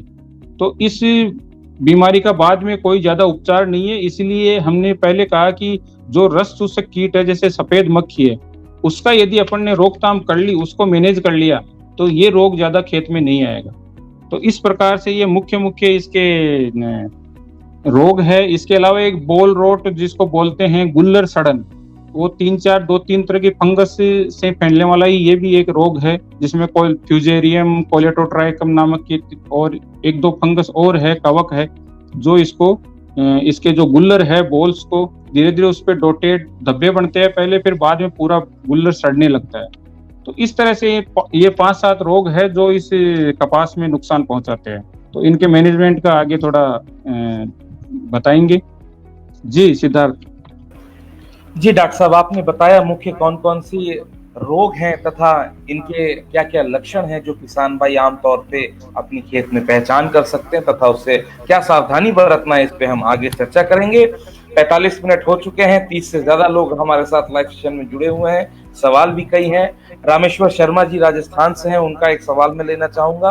रामेश्वर शर्मा जी कह रहे हैं कि कपास के पत्ते कड़क व झाड़े हो रहे हैं और पीले भी पड़ रहे हैं और फसल को टिड्डी से भी नुकसान हुआ है। टिड्डी भी एक ऐसी चीज है डॉक्टर साहब जो कि आजकल हम देख रहे हैं, खास करके राजस्थान, गुजरात, जो वेस्टर्न बॉर्डर्स के हमारे राज्य हैं, वहां पे तो इनका नुकसान हुआ ही है, अब तो धीमे धीमे आगे भी बढ़ गए हैं। तो जैसा कि इनका सवाल मैं एक बार फिर रिपीट कर देता हूँ कि इनके कपास के पत्ते कड़क हो गए हैं, झाड़े हो गए हैं और तथा पीले पड़ गए हैं और टिड्डी से भी नुकसान हुआ है। जरा सा इनको मार्गदर्शक करें तथा इनके सवाल का उचित जवाब दें। जी डॉक्टर साहब। जी देखिए, कपास के पत्ते मुड़ने लगते हैं, संकुचित होने लगते हैं। ये लक्षण होता है कि जो रस चूसक कीट मैंने पहले बताए, वो उनकी जब मात्रा ज्यादा, संख्या ज्यादा बढ़ जाती है, ज्यादा जैसे जैसे वो रस चूसेंगे तो इसका पत्ता, जैसे इसमें चेपा है, वो जैसे जैसे पौधे का रस चूसेगा, ज्यादा उसकी संख्या बढ़ेगी तो पौधा नीचे की ओर, वो उसकी जो पत्ती है पौधे की, वो नीचे की ओर मुड़ने लगेगी। और जैसे सफेद मक्खी की बात करूं तो सफेद मक्खी भी संख्या में ज्यादा बढ़ेगी तो पत्ती ऊपर की ओर मुड़ती है, एक कप जैसी उसकी आकृति हो जाती है। तो ये, और इसके अलावा जैसे पौधे में पत्तियों में संकुचन, एक जो मैंने अभी जस्ट पहले मैंने बताया कि लीफ कर्ल वायरस, इसमें जो वायरस लगता है कपास में, उसकी वजह से भी पौधे की पत्तियां संकुचित होने लगती हैं। तो ये सब समस्या आती है रस चूसक कीटों की वजह से। तो इस समस्या से निपटने के लिए अपने को रस चूसक कीटों का मैनेजमेंट करना पड़ेगा। इसके लिए मैंने आपको बताया कि एक तो खेत में जो पीली पट्टी है वो 10 से 15 पीली पट्टी प्रति हेक्टेयर के हिसाब से जगह जगह लगाए, ताकि आपको समय पे पता चले कि मेरे खेत में रस चूसक कीट का प्रकोप स्टार्ट हो गया। और जैसे ही आपके इसमें प्रकोप स्टार्ट हो, तो जैसे इसमें अलग अलग इनकी संख्या के आर्थिक सतही स्तर होता है इनका। जैसे तेला होता है, वो यदि पत्ती के नीचे 2 या 3 तेला उस दिखाई देने लगे, हरा तेला, ये हरे रंग का एक जीव होता है, तो तभी उस पे अपने को कंट्रोल करने के लिए उस पे सजग हो जाना चाहिए और कंट्रोल मेजर उसके लिए अप्लाई करना चाहिए। कोई भी मतलब दवाई का पहले, जैसे नीम ऑयल या मैंने निमोली का अर्क की बात की, उसका छिड़काव कर सकते हो। यदि उससे आपका वो प्रबंधन नहीं होता है, तो बाद में आप कोई भी जैसे कोई भी कीटनाशक दवाई है जो रस चूसक कीटों के लिए होती है, रस चूसक कीटों के लिए हमेशा अंतःप्रवाही जैसे सिस्टेमिक दवाई का काम में लेते हैं। तो इमिडाक्लोप्रिड हो गई, थियामेथोक्साम हो गई, ऐसी दवाई का 5 से 7 ml प्रति 15 लीटर वाटर, मतलब एक 15 लीटर के पंप में ज्यादा से ज्यादा 7 ml इमिडाक्लोप्रिड या थियामेथोक्साम दवाई डाल के उसमें छिड़काव कर सकते हो। और इसमें जैसे दूसरे रस चूसक कीट है, जैसे सफेद मक्खी है, थ्रिप्स है, इनकी पत्ते के नीचे 8 से 10 कम से कम 7 से 8 संख्या दिखाई देने लगे, तो इनके भी मैनेजमेंट के लिए ये सेम दवाई अपन काम में ले सकते हैं। तो आपकी ये समस्या काफी हद तक दूर हो जाएगी, क्योंकि ये जो पत्ती संकुचन का, पत्ती मुड़ने का, ये रस चूसक कीट की वजह से दिक्कत आती है। जी सिद्धार्थ। जी डॉक्टर साहब, रमेश्वर शर्मा जी, आशा करते हैं कि डॉक्टर साहब ने आपके सवाल का उचित जवाब दिया है तथा जिन जिन बातों पे इन्होंने गौर फरमाने को कहा है, जिन जिन रसायनों का, जिन जिन नियंत्रित विधियों का इन्होंने जिक्र किया, उसको अपनाएं, और ताकि आपकी फसल में कम से कम नुकसान होगा। अगले सेगमेंट की ओर बढ़ने से पहले एक और सवाल मैं लेना चाहूंगा। राव मुकेश कुमार कह रहे हैं कि कपास के हमारे फसल में हरा मच्छर है, तो इस पे जरा सा इनको उपाय बताएं डॉक्टर साहब, संक्षिप्त रूप से। जी, मैंने अभी पहले बताया आपको इस बारे में कि हरा मच्छर, वो जो हरा तेला होता है उसको हम बोलते हैं, जिसको जेसिड भी बोलते हैं, और ये पत्ती के नीचे बैठता है और रस चूसने का काम करता है।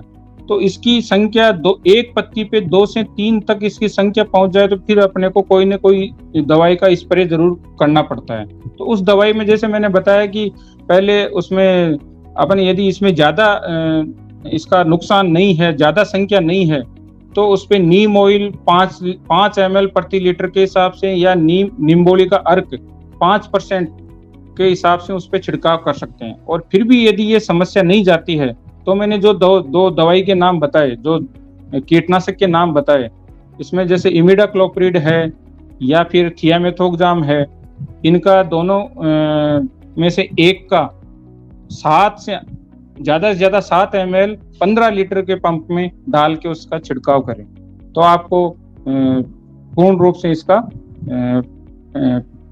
प्रबंधन मिल जाएगा। जी सिद्धार्थ। आशा करते हैं राव मुकेश कुमार जी, आपको आपके सवाल का उचित जवाब मिल गया है। सचिन माने जी भी हमारे साथ जुड़े हुए और उन्होंने भी आपको बहुत बहुत अभिवादन किया है। समीर भट्टाचार्य जी भी हमारे साथ जुड़ चुके हैं, बहुत बहुत स्वागत है आपका। और आज हम चर्चा कर रहे हैं कपास की फसल में कीट एवं रोग प्रबंधन। डॉक्टर साहब, लगभग 50 मिनट हो चुके हैं और आपने रोगों की बात कही, कीट की बात कही। अब मैं जानना चाहूंगा, जैसा कि बीटी कॉटन की हम बात करते हैं, बीटी कॉटन का जो उत्सर्ग है, जो इसका ओरिजिन है, ये तो खैर 2002 में ही आ गया था, परंतु पिछले, मैं कहूं 1 दशक से, लास्ट 10 ईयर्स से इसकी जो है, इसका जो है प्रचलन है, या फिर इसकी पॉपुलैरिटी है इतनी बड़ी, और बहुत मुख्य आजकल ये प्रचलित है कपास में। अब केवल बीटी कॉटन ही इस्तेमाल होता है, लेकिन ये समस्या एक देखी गई है लास्ट 4-5 सालों से, पिछले 4-5 सालों से, ये जो गुलाबी सुंडी का आक्रमण है, जिसके प्रति ये रेजिस्टेंस था, इसमें जो क्राइजीन हुआ करता था, जिसके प्रति ये जो रेजिस्टेंस था, ये अब दोबारा से ये जो है गुलाबी सुंडी इसमें रिसर्जेंट हो गया है, इसमें दोबारा से इस पे अटैक आ गया है, और ये गुलाबी सुंडी अब इसमें जो क्राइजीन है बीटी कॉटन में, ये इसको रेजिस्ट करने लगा है। तो ये एक बहुत बड़ी समस्या है। क्योंकि जैसा कि गुलाबी सुंडी ने पहले भी बहुत महामारी मचाई थी कपास में, यदि अब ये बीटी कॉटन में, ये क्राइजिन 3 में भी यदि ये होने लगा तो ये बहुत बड़ी एक समस्या आ जाएगी, खास करके कपास की फसल में। तो आप इसके लिए क्या सुझाव देते हैं और इसका क्या कारण है, ऐसा क्यों हो रहा है, और किसान भाई इसके लिए मुख्यतः किन बातों का ध्यान रखे ताकि ये जो गुलाबी सुंडी दोबारा से ये जो इसकी रिसर्जेंसी हो रही है वो कम हो सके? जी डॉक्टर साहब। जी, देखिए, बीटी कॉटन आया था 2002 में, और बीटी कॉटन आने के बाद में मतलब ये बीटी कॉटन तीनों जो मैंने पहले बात की, जो तीनों बोलवर्म लगते हैं कपास में, जो गुल्लर को नुकसान पहुंचाने वाले 3 सुंडी लगती है, उनके अगेंस्ट में ये बीटी कॉटन आया था। तो इसमें ये जब बीटी कॉटन आया तब से इसमें बिल्कुल इन 3 सुंडियों का कोई नुकसान नहीं देखा गया, और आज भी मतलब जो धब्बेदार सुंडी और अमेरिकन सुंडी का इतना प्रकोप इसमें नहीं है। पर पिछले 4-5 सालों से गुजरात और महाराष्ट्र रीजन में गुलाबी सुंडी का काफी प्रकोप देखा गया है। जैसे मैं यहाँ भुज में कार्यरत हूँ, तो भुज के आसपास के यहाँ के सौराष्ट्र रीजन में भी, गुजरात के में बीटी कॉटन का काफी नुकसान पिछले 4-5 सालों में देखा गया है। तो जहां तक मुझे समझ आया, इसके 4-5 मोटे मोटे कारण है कि क्यों ये समस्या वापस आई। इसका एक रीजन तो ये है कि जो इसमें 20% जो नॉन बीटी कपास का जो बीज आता है पैकेट में, जो रिफ्यूजिया जिसको बोलते हैं, वो खेत में बॉर्डर पे चारों तरफ उसको लगाना था, पर किसी भी किसान भाई ने आज तक उसको नहीं लगाया। सब वो बुआई के समय उसको निकाल के फेंक देते हैं। किसानों की सोच ये होती है कि मैं इसको बॉर्डर के चारों तरफ लगाऊंगा तो मेरी जमीन खराब ही चली जाएगी फालतू में, मेरे कोई प्रोडक्शन नहीं मिलेगा इससे। तो ये सोच एक तो गलत है, क्योंकि अपन उसको जब कोई भी टेक्नोलॉजी, कोई भी रिसर्च करके कोई टेक्नोलॉजी आती है बाजार में, तो उसके कुछ रूल रेगुलेशन होते हैं, उस रूल रेगुलेशन की पालना करनी पड़ती है, तभी वो टेक्नोलॉजी लंबे समय के लिए चलती है। तो इसका अपन ने जो इसके पैरामीटर थे, जो इसके नियम बनाए थे इस बीटी कॉटन के लिए, उनको किसी ने फॉलो किया नहीं। तो एक तो जब ये जीवात क्या है कि एक ऐसा जीव है कि इसको ये धीरे धीरे क्या है कि अपने आप को परिवर्तित करता रहता है। इसमें कई बारी जैसे कोई अपन एक लगातार एक ही कीटनाशक का छिड़काव करते रहते हैं, तो लंबे समय, काफी समय बाद में जाके उसमें रेजिस्टेंस डेवलप हो जाती है, प्रतिरोधिता आ जाती है उस दवाई के प्रति, बाद में वो दवाई असर करना बंद कर देती है। तो ऐसा ही बीटी कॉटन के साथ हुआ है कि जब शुरुआत में बीटी कॉटन आया तब तो क्या है कि बीटी कपास इतना ज्यादा एरिया था नहीं बीटी कपास का, काफी देसी कपास भी लोग बुआई करते थे, तो ये प्रॉब्लम ज्यादा आई नहीं। पिंक गुलाबी सुंडी को देसी कपास पे वो चला जाता था। पर धीरे धीरे अभी क्या है कि 90% एरिया लगभग बीटी कॉटन के अंडर है, पूरी मोनोक्रॉपिंग है, मतलब पूरा मतलब कपास जहां देखा जाए वो पूरा बीटी कॉटन ही है। तो इसके लिए अब इस जीव को खाने के लिए, जब पिंक वोलवर्म गुलाबी सुंडी को कुछ खाने के लिए जब बीटी कॉटन नहीं मिल रहा है कहीं, तो ये धीरे धीरे इसमें एबिलिटी डेवलप हो गई, प्रतिरोधिता आ गई, जो इसमें क्राइजीन था उसके प्रति प्रतिरोधिता आ गई, और इस पे असर होना कम हो गया। दूसरा, इसमें ये प्रॉब्लम इसलिए आती है कि अभी क्या है कि मार्केट में बहुत सारी कंपनीज ने बीटी कॉटन सीड बनाना, उसकी सप्लाई करना, तो बहुत सारी कंपनीज आ गई मार्केट में। तो अब उस पे अपन सब कंपनियों पे अब विश्वास भी नहीं कर सकते, क्योंकि कई बार क्या होता है कि पैकिंग अच्छे से हो जाती है, लेबलिंग अच्छे से हो जाती है, पर उसके अंदर मतलब क्या है क्या नहीं है, ये एक तो किसान भाइयों को मेरा यही कहना है कि जो भी आप जब भी बुआई के लिए बीज परचेज करें, खरीदारी करें बीज की, तो एक विश्वसनीय संस्था से आप बीज की परचेजिंग करें। तो क्योंकि कई बारी घटिया क्वालिटी का यदि बीज घटिया क्वालिटी का बीज मिल गया तो उसमें ये समस्या आएगी। दूसरा, इसमें क्या होता है कि जब पौधा फ्लोरिंग स्टेज पे आता है, पुष्पन अवस्था पे आता है, तब जाके इस गुलाबी सुंडी का इसमें अटैक होने लगता है। तो तब तक क्या होता है कि जो बीटी कॉटन में ये भी एक चीज देखी गई है कि इसका जो बीटी का जो क्राइजीन का जो इफेक्ट होता है, जो इसका जहर का जो प्रभाव होता है, वो फ्लोरिंग स्टेज पे आते आते थोड़ा कम हो जाता है। तो इस वजह से भी ये थोड़ा एक दिक्कत आने लगी है। और मोनोकल्चर तो सबसे बड़ा ये दिक्कत है ही कि हम लगातार कपास एक लार्ज एरिया में बीटी कॉटन ही बुआई कर रहे हैं, और किसान भाई लगातार एक ही खेत में बार बार वो कपास ही कपास बार बार लगाता है, उसमें फसल चक्र भी नहीं अपनाते हैं। दूसरा, अंधाधुंध कीटनाशकों की वजह से पिछले कुछ सालों में जैसे कपास में पहले की बजाय थोड़ा सी कीटनाशकों का प्रयोग कम हुआ था बीटी कॉटन आने से, पर फिर भी इसमें कपास में आज भी बहुत ज्यादा अंधाधुंध कीटनाशकों का प्रयोग हो रहा है। तो इस अंधाधुंध कीटनाशकों की वजह से बहुत सारे मित्रजीवी कीट होते हैं, वो धीरे धीरे खत्म होते जा रहे हैं। जो प्राकृतिक जो कंट्रोल होता है, जो नेचुरल कंट्रोल जिसको बोलते हैं कीटों का, वो धीरे धीरे खत्म होता जा रहा है। तो ये समस्या धीरे धीरे ज्यादा से ज्यादा बढ़ती जा रही है। तो ये तो बीटी कॉटन में गुलाबी सुंडी के वापस प्रकोप होने के कुछ कारण है। बाकी अब इनको दूर करने के लिए अपन क्या कर सकते हैं? तो इनको दूर करने के लिए ये किया जा सकता है कि एक तो जैसे बीटी कॉटन अपन लगा रहे हैं, उसमें जैसे मैंने कई सारी चीजें कीट और बीमारी नियंत्रण के लिए ऑलरेडी कई सारी चीजों में फोकस किया कि भाई अकेला अपने को रासायनिक कीटनाशकों पे डिपेंड नहीं होना है। बहुत सारे जितने भी विकल्प अपने खेत पे अब अवेलेबल हो, उनको सबको मिला के अपने को एक पहले से मतलब ऐसी योजना बनानी है कि कीट और बीमारी से बचा जा सके।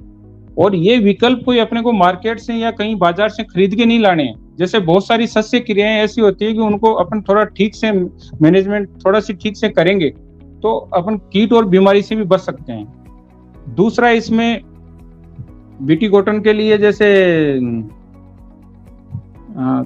ये जो रेफ्यूजिया की बात की मैंने, जो आजकल तो खैर कुछ अभी सुनने में आ रहा है कि कुछ इसमें मिक्सअप होके आने लग गया है सीड, तो उसको तो अब किसान भाई निकाल नहीं सकते। तो मेरा तो कहना यही है कि किसान भाइयों से ये जो बॉर्डर के चारों तरफ नॉन बीटी फसल जरूर लगाए, इससे आपको फायदा ही मिलेगा, नुकसान नहीं होगा। आपकी जो मेन मुख्य क्रॉप है बीटी, वो बच के रहेगी कीट और बीमारियों से, कीटों से। जो बोलवर्म, जो गुलाबी सुंडी की मेन बात कर रहे हैं अपन, उससे वो बचेगी। दूसरा, इंटीग्रेटेड अप्रोच भी अपने को जाना पड़ेगा। थोड़ा कीटनाशकों का उपयोग इसमें खेती में इन पे डिपेंड कम रहना पड़ेगा और संतुलित मात्रा में पोषक तत्वों का इस्तेमाल करना पड़ेगा ताकि पौधा बीमारियों और कीटों से लड़ने में सक्षम हो। और फसल चक्र जरूर अपनाना पड़ेगा। लगातार एक फसल लेते जाएंगे तो उसमें कीट और बीमारियों की संख्या, वो ज्यादा से ज्यादा प्रकोप उनका बढ़ेगा। तो ये अपन थोड़ा इसमें कर सकते हैं। जी सिद्धार्थ। जी डॉक्टर साहब, आपने बड़े ही विस्तृत रूप से बताया कि इसका क्या कारण है कि जो आज बीटी कॉटन भी है उसमें भी गुलाबी सुंडी किस तरह से रिसर्जेंट हो रहा है और किन किन मुख्य बातों का ध्यान रखना पड़ेगा। इंजीनियर राजेंद्र सोलंकी, जब्बार टेटरवाल, इन सभी लोगों ने आपको बहुत बहुत अभिवादन किया है। धन्यवाद सारे व्यूअर्स का हमारे साथ जुड़ने के लिए। डॉक्टर साहब, 58 मिनट लगभग हो चुके हैं, शेष की ओर बढ़ रहे हैं। हालांकि आपने अपने सारे सेगमेंट में प्रबंधन के भी मुख्य जी उसको आपने टच किया, परंतु चलते चलते जाते जाते हमारे आखिरी सेगमेंट में मैं चाहूंगा कि जिन रोगों के बारे में, जिन कीटों के बारे में आपने आज चर्चा की, उनको एक कंक्लूसिव वे में उनका किस तरह से अच्छे से किसान भाई उनका प्रबंधन कर सके, एकीकृत प्रबंधन कर सके, इस पर संक्षिप्त रूप से जरा सा प्रकाश डालें। जी, काफी सारी चीजें तो मैंने पहले ऑलरेडी मैंने डिस्कस कर ली है, इस पे बात कर चुके हैं कि मतलब खेत की तैयारी से लेके इसकी कपास की कटाई तक अपने को काफी सारी चीजों का ध्यान रखना पड़ेगा। तो खेत की तैयारी से लेके मैंने बताया, जैसे कि काफी सारी चीजें पहले बताई, वो तो करनी है। और बीजोपचार एक जो मुख्य इसमें चीज मैंने बताई, वो जरूर करना है सबको। और इसके बाद में जैसे खड़ी फसल की बात करें तो खड़ी फसल में और फसल की बुआई करते समय ये जरूर ध्यान रखें कि फसल की बॉर्डर पे जो नॉन बीटी कपास है वो लगाए। और उसके अलावा भी कई सारी जैसे चौला है, ज्वार है, मक्का है और इसमें अरहर है, ये भी बॉर्डर पे लगा सकते हैं। तो इनसे ये सारी फसलें इसके कपास के चारों तरफ बॉर्डर पे लगाएंगे तो इसमें जो मित्रजीवी कीटों की संख्या बढ़ेगी और अपनी मुख्य जो बीटी कपास है, मुख्य फसल है अपनी, वो भी बचेगी। इसके अलावा अपन क्या कर सकते हैं कि जैसे अपने शुरुआती अवस्था में इसमें रस चूसक कीटों का ज्यादा प्रकोप होता है, तो मैंने जैसे आपको बताया कि पीली पट्टी का उपयोग जरूर करें। खेत में 15 पट्टी प्रति हेक्टेयर के हिसाब से खेत में लगाएं।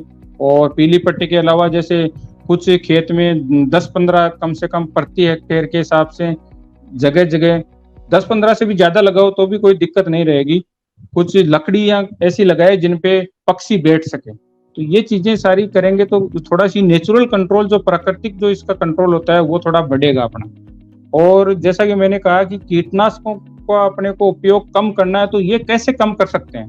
तो इसको कम करने के लिए जैसे मैंने आपको ये पीली पट्टी का जो मैं बता रहा हूँ कि ज्यादातर किसान भाई कई बार सोचते हैं कि ये पीली पट्टी लगाने से क्या होगा, इस पे कितने कीट आके आके मतलब उसको अपन कंट्रोल कर लेंगे। पर इसका मतलब ये नहीं होता है कि उस पे कंट्रोल हो रहे उन्हीं कीटों का कंट्रोल होगा। इसका मुख्य, इसको लगाते हैं, मुख्य कारण इसका होता है कि कीटों की निगरानी करने के लिए। तो कीटों की निगरानी जब अपन सही समय पे कर लेंगे, जैसे मान लो कोई रस चूसक कीट आपके खेत में आया, तो उस वो आते ही यदि आपको ऐसे आपको पता ही नहीं चलेगा जब तक उसकी संख्या नहीं बढ़ेगी, क्योंकि कोई किसान भाई रोजाना जाके कोई नहीं देखता उसको पाक को कि भाई इसमें आया नहीं आया। और कई सारे जीवात जैसे थ्रिप्स है, वो तो आपको आसानी से दिखाई भी नहीं देगा।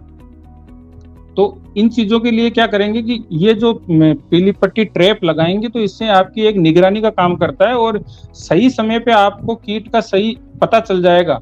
तो आप एक बहुत ज्यादा मतलब महंगी दवाई, महंगा कीटनाशक छिड़काव करने की जरूरत नहीं पड़ेगी।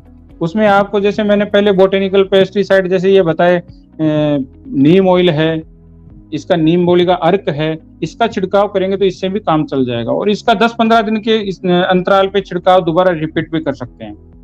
तो शुरुआती अवस्था में अपने को ज्यादा इसमें कीटनाशकों का छिड़काव नहीं करना है। कम से कम 50 दिन की जो अपनी कपास की फसल हो जाती है, 50 दिन के लगभग, तब तक अपने को ज्यादा इसमें कीटनाशकों का उपयोग नहीं करना है। और यदि अपन ने इसमें बीजोपचार कर दिया तो लगभग 40 से 50 दिन तक तो बीजोपचार से जो आपके रस चूसक कीट है उनकी रोकथाम वैसे ही भी इसका फायदा मिलेगा। दूसरा, इसमें बाद में 40 से 50 दिन की फसल हो जाती है, उसके बाद में क्या करें? उसके बाद में इसमें फेरोमोन ट्रैप लगाएं। और फेरोमोन ट्रैप किसके लिए लगाना है अपने को? मेनली गुलाबी सुंडी का, जैसे इसमें प्रकोप ज्यादा है तो गुलाबी सुंडी का फेरोमोन ट्रैप जरूर लगाए। बाकी दूसरे अमेरिकन सुंडी या धब्बेदार सुंडी का भी फेरोमोन ट्रैप लगा सकते हैं, पर गुलाबी सुंडी का तो इसमें फेरोमोन ट्रैप जरूर लगाए। फेरोमोन ट्रैप लगाने से आपको क्या होगा कि इसका ये जो फेरोमोन ट्रैप है, ये 3 तरह से काम करता है। एक तो ये निगरानी का काम करता है। जैसे इसकी जो गुलाबी सुंडी की जो मौत होती है, जिसको सलब बोलते हैं, वो जैसे ही खेत में आएगी उस फेरोमोन में जाके जरूर उसकी थैली में जाके फंसेगी, क्योंकि इसमें मादा जीवात की गंध होती है। फेरोमोन जो ल्यूर होता है, जो सेप्टा होता है उसमें, तो नर जीवात, नर जो उसका सलब है वो उसमें जाके फंसेगा। तो आपको ज्यादा खेत को ज्यादा देखने की जरूरत नहीं, सीधा उस थैली को जाके देखोगे तो आपको पता चल जाएगी कि भाई हाँ, इसमें मेरे ये कीट आना स्टार्ट हो गया। और इससे आपको सही समय पे पता चल जाएगा और सही समय पे आप आगे डिसीजन ले सकते हो अपना इसमें कंट्रोल करने के लिए। तो एक तो फेरोमोन ट्रैप का निगरानी करने का काम होता है। दूसरा, फेरोमोन ट्रैप का जितना उसमें फंस जाएंगे उनकी मास ट्रैपिंग हो जाएगी, वो उतना अपन कलेक्शन कर लेंगे, वो वैसे ही नष्ट हो जाएंगे। दूसरा, इसका सबसे बड़ा काम होता है कि इसमें नर जीवात इसमें आके इकट्ठा होता है। मतलब नर कीट जो होता है इसका, गुलाबी सुंडी का जो नर मौत होती है वो इसमें आके इकट्ठी हो जाती है, तो पीछे मादा मौत बचती है।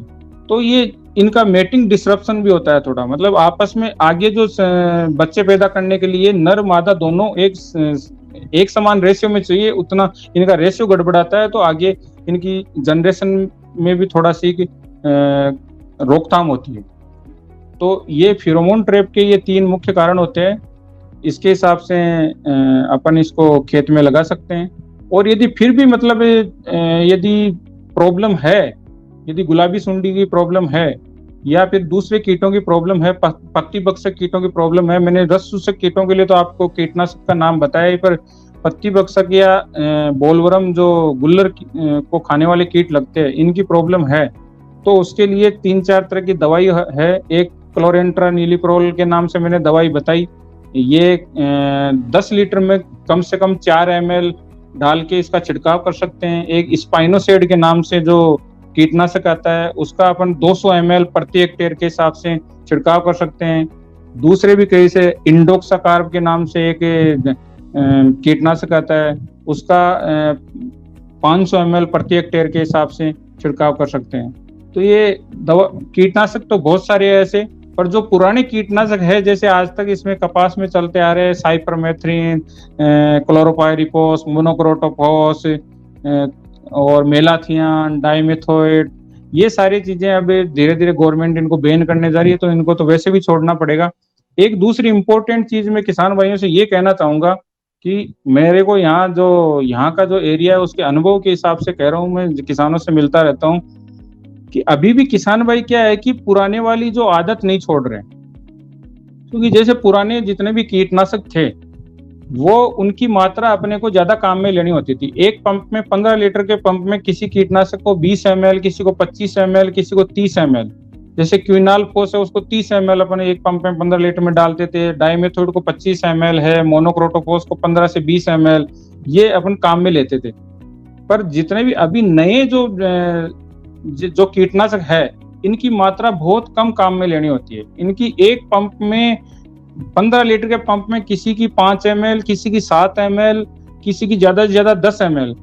तो पर आदत हमारी पुरानी वाली पड़ी हुई है। अभी किसान भाई सोचते हैं कि वो 4 ml जब अपन उस ढक्कन में डालते हैं उसको देखते हैं तो किसान भाई को लगता है कि यार इससे मेरा कंट्रोल, कीट का कंट्रोल नहीं होगा, तो वो उसको 3-4 गुना बढ़ा के उसमें डाल के छिड़काव कर देते हैं। तो इससे आपका क्या है कि एक तो पैसा वेस्ट जाएगा, आपकी उसमें दवाई का ज्यादा खर्चा आएगा। दूसरा क्या है कि उसमें कीटों का रोकथाम होने के बजाय कई बार उसका रिसर्जेंस, मतलब कीटों की संख्या बहुत ज्यादा बढ़ जाती है, क्योंकि जितना अपन ज्यादा दवाई डालेंगे तो मित्र जीवी कीट मरेंगे, तो ये प्रॉब्लम कई बार ज्यादा आ जाती है। जैसे अपन ने कुछ साल पहले देखा था, ये पंजाब इधर सफेद मक्खी ने 2015 में पूरी कपास की फसल को चौपट कर दिया था। तो वो एक इंसेक्टिसाइडों की वो मिसअंडरस्टैंडिंग की वजह से ही, मतलब ये गलत इस्तेमाल की वजह से ये प्रॉब्लम हुई थी। तो ये सारी चीजें इसमें कर सकते हैं। इसके अलावा बाद में जैसे कपास कटाई पे आए, इसकी पूरी अपन ने बिनोला वो बॉल पूरी चुनाई हो गई उनकी, तो लास्ट पिकिंग के बाद में क्या करना है कि खेत में पशुओं के लिए पशुओं को खेत में छोड़ना है चरने के लिए। जैसे गाय भेड़ बकरी है तो वो अच्छा है, नहीं तो गाय भैंस जो भी है पशुओं को उसमें छोड़ो, ताकि वो जितने भी बचे हुए जितने भी गुल्लर है उनको खा के नष्ट करें। क्योंकि इसमें लास्ट में जो गुल्लर वाली सुंडी है वो उस गुल्लर में रहती है और वो नेक्स्ट ईयर की जो क्रॉप लेते हैं उसमें उसका नुकसान देखने को मिलता है, ताकि वो उसको पहले ही नष्ट किया जा सके। तो पशुओं को चराई के लिए जरूर छोड़े उसमें खेत में, और इसका जो अवशेष है फसल के उनको कभी भी खेत के पास में इकट्ठा करके नहीं लगाए, क्योंकि खेत के पास में कहीं भी उनको इकट्ठा करके एक जगह छोड़ दिया तो नेक्स्ट ईयर के लिए वो एक आपके लिए कीट को आप ऑलरेडी सुरक्षित करके रख रहे हो, क्योंकि इसमें वो सुसुप्त अवस्था में या उसमें पड़ा रहता है और नेक्स्ट ईयर में फिर आपके फसल में नुकसान करता है इजीली। और जैसे इसमें एक मिलीबग का प्रॉब्लम रहती है कपास में, तो मिलीबग के लिए ये है कि मिलीबग एक बार थोड़ा ज्यादा बढ़ जाता है तो फिर उसका कंट्रोल थोड़ा मुश्किल हो जाता है। धीरे धीरे क्या है कि मिलीबग एक लसलसा पदार्थ जो छोड़ता है वो पूरे उसको बॉडी को कवर कर लेता है और व्हाइटिश हो जाता है। पहले व्हाइटिश नहीं होता है, ग्रीनिश थोड़ा हरा पीला कलर का होता है, पर धीरे धीरे बाद में क्या है कि वो व्हाइटिश कलर का हो जाता है, पूरा उस पर आवरण कर लेता है, तो दवाइयों का भी थोड़ा असर होना कम हो जाता है उस पर। तो मिलीबग के लिए फसल को बिल्कुल साफ सुथरी रखे। इसमें खरपतवार, कोई भी खरपतवार है, मेनली जैसे गाजर घास है और भी कई सारे खरपतवार है, इनको फसल से बिल्कुल साफ रखे, क्योंकि ये खरपतवार मिलीबग को एक वैकल्पिक पोषक पौधे का काम करते हैं। तो कपास को खरपतवारों से बिल्कुल फ्री रखे। और मिलीबग की जैसे मान लो कि ये मिलीबग बॉर्डर के चारों तरफ एक बार ही आता है, तो इसको बॉर्डर पे आप उसको कोई भी पौधे पे दिखे उस पौधे को या उसकी शाखा को तोड़ के या पौधे को उखाड़ के उसको नष्ट करे, गड्ढे में दबाए या जलाए। तो ये इसमें ये कई सारी चीजें कर सकते हैं। बीमारियों के लिए जैसे मैंने पहले आपको बताया बीजोपचार करना है, पर ऊपर से जैसे पत्ते पे फैलने वाली बीमारियां हैं उनके लिए 2-3 तरह की कवकनाशक दवाइयां हैं, जैसे हेक्साकोनाजोल है, प्रोपिकोनाजोल है। ये कवक से फैलने वाली बीमारियों के लिए इनकी 1 ml प्रति लीटर के हिसाब से छिड़काव कर सकते हैं। दूसरी जैसे जीवाणु वाली जो बीमारी जो मैंने बताई बैक्टीरियल लीफ ब्लाइट, उसके लिए कॉपर ऑक्सीक्लोराइड है, स्टेप्टोसाइक्लिन है, कार्बोक्सिन है, ऐसी दवाइयों का छिड़काव कर सकते हैं। तो काफी हद तक अपन इस चीज को रोकथाम कर सकते हैं। तो डॉक्टर साहब लगभग जी 1 घंटा 10 मिनट हो गया है और आज आपने कपास की फसल में मुख्यतः किन किन किसान भाइयों को बातों का ध्यान रखना है ताकि अधिक उत्पादन हो तथा उनकी फसल सुरक्षित रहे और किन किन मुख्य चीजों का उपयोग करना है अपने खेत में ताकि खेत जहर मुक्त भी रहे और कम से कम मात्रा के रसायन के प्रयोग से फसल सुरक्षित भी रहे, जो कपास बने वो सुरक्षित रहे, जहर रहित हो तथा अधिक उत्पादन किसान भाई ले सके। आप आज हमारे बीच में आए, लगभग 1 घंटा 10 मिनट अपने डेली रूटीन के बड़े बिजी शेड्यूल से आपने हमें दिया, क्योंकि मैं जानता हूँ आप जो है सब्जेक्ट मैटर स्पेशलिस्ट हैं, विषय वस्तु विशेषज्ञ हैं तथा किसानों के फोन लगातार आपको आते हैं तथा किसानों से काफी जुड़ के आपको कार्य करना पड़ता है। आज आप हमारे इस प्लेटफॉर्म से आप जुड़े, तमाम लगभग 1 लाख फार्मर्स देश की तरफ से हमारे सारे व्यूअर्स जो हमारे साथ लाइव सेशन में जुड़े हुए थे, इसको किसान की ओर से मैं सिद्धार्थ भट्टाचार्य आपका बहुत अभिवारी हूँ, अभिवादन करता हूँ, धन्यवाद देता हूँ आपको और आपको साधुवाद देता हूँ कि आप हमारे बीच आए और हमारे साथ यहाँ जुड़े। जी नमस्कार, धन्यवाद धन्यवाद। तो कि जैसा कि आप सभी ने देखा, आज हमारे साथ डॉक्टर अरविंद सिंह टिटरवाल जी जुड़े थे तथा कपास एक ऐसी मुख्य फसल है खास करके पश्चिम भारत में, मध्य पश्चिम भारत में, जिसका कि लगभग जैसा कि डॉक्टर साहब ने एक डेटा कहा कि 6 करोड़ लगभग 60 लाख किसान, लगभग 6 करोड़ किसान भाइयों के जीविकोपार्जन का बहुत बड़ा साधन एवं स्रोत है। आशा करते हैं आज जो जानकारी हमने आपसे साझा की, जिस विषय पे हमने आज चर्चा की, हमारे सभी किसान भाई जो भी हमारे साथ लाइव में जुड़े थे एवं जो किसान भाई हमारे इस पेज को फॉलो कर रहे हैं, वो इससे लाभान्वित हुए। अधिक से अधिक लोगों को हमारे इस लाइव सेशन के बारे में बताएं और प्रतिदिन सुबह 11 बजे हमारे साथ जुड़े, ताकि हम जो जरूरी जानकारी है, रोचक जानकारी है, ज्वलंतशील मुद्दे हैं, ट्रेंडिंग टॉपिक्स हैं, इन पे हम नए नए विशेषज्ञ को आप सबसे जोड़ के ला सके तथा अत्यधिक लाभकारी जानकारी आप तक पहुंचा सके। कल सुबह 11 बजे ठीक इसी समय हम जुड़ेंगे एक नए विशेषज्ञ के साथ, एक नए रोचक विषय के साथ। कल एक अंतर्राष्ट्रीय स्तर के एक वैज्ञानिक भी हमारे साथ जुड़ेंगे और इसी तरह से हम एक नए विषय, एक नए रोचक विषय पे हम आपसे जानकारी साझा करेंगे। तब तक के लिए मैं सिद्धार्थ भट्टाचार्य इफ किसान की ओर से लेना चाहूंगा आपसे आज्ञा। जय हिंद, जय किसान, नमस्कार।